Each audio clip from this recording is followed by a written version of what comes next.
دنیا کے مشکل ترین کاموں میں سے ایک کام آئی جیکنگ ہے، جس میں کسی بھی ملک کا طیارہ اغوا کرنا اور اس کے ذریعے اپنی مطالبات منوانا ہے۔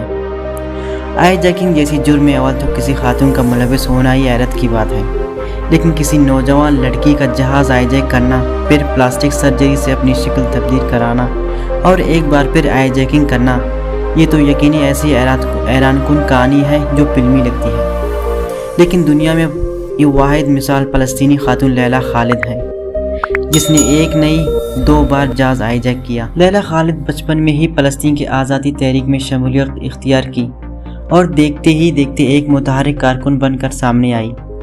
لیلا خالد اور ان کے ساتھیوں نے 1968 اور 1971 کے درمیانی عرصے میں 4 جہاز اغوا کیے۔ فلسطینی لبریشن فرنٹ میں شمولیت اختیار کرنے کے بعد لیلا خالد نے پہلا جہاز 29 اگست 1969 کو اغوا کیا۔ یہ بوئنگ 707 جہاز تھا۔ یہ جہاز اسرائیل کے دارالحکومت تل ابیب جا رہا تھا۔ اطلاع یہ تھی کہ اسرائیل کے وزیر اعظم اسحاق رابین بھی اس فلائٹ کے مسافروں میں شامل ہیں۔ جہاز ایشیا کی فضائی حدود میں داخل ہوتے ہی ایک نقاب پوش خاتون نے جہاز کا کنٹرول اپنے ہاتھ میں لے لیا۔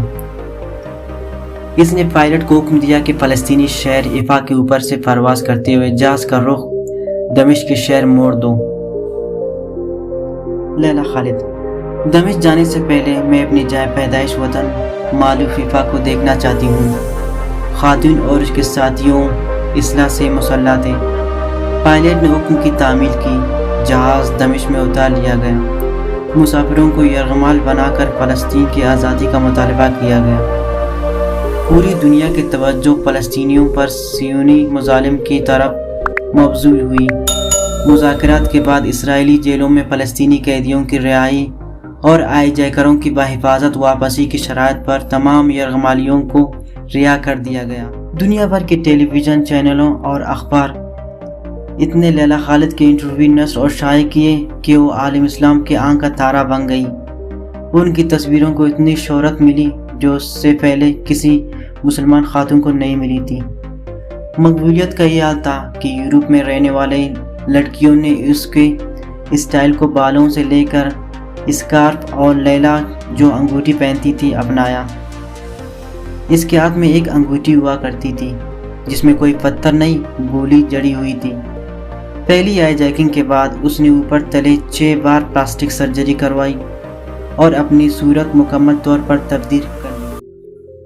اگلے ہی سال 6 ستمبر 1970 کو اس نے اپنے ایک ساتھی کے ساتھ مل کر ایمسٹرڈیم سے نیو یارک جانے والی پرواز کو آئی جیک کرنے کی کوشش کی، لیکن یہ کوشش کامیاب نہ ہو سکی۔ اس طیارے کو برطانیہ کے ایک ایئرپورٹ پر اتار لیا گیا۔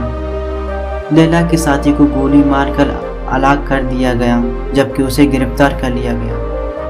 1 مہینہ بھی نہیں گزرا تھا کہ فلسطینی جانبازوں نے ایک اور طیارہ اغوا کیا، مسافروں کو یرغمال بنایا، مذاکرات کے میز پر لیلا خالد کی رہائی کا مطالبہ کیا۔ یوں لیلا خالد کو کیسے رہائی ملی؟ اپنی کتاب مائی پیپل شیل لیو میں انہوں نے اپنی کہانی لکھی ہے۔ یہ دل کی دہلا دینے والی کہانی ہے۔ یہ کتاب 1973 میں شائع ہوئی، جبکہ لیلا خالد کی زندگی پر فلم 2005 میں بنی۔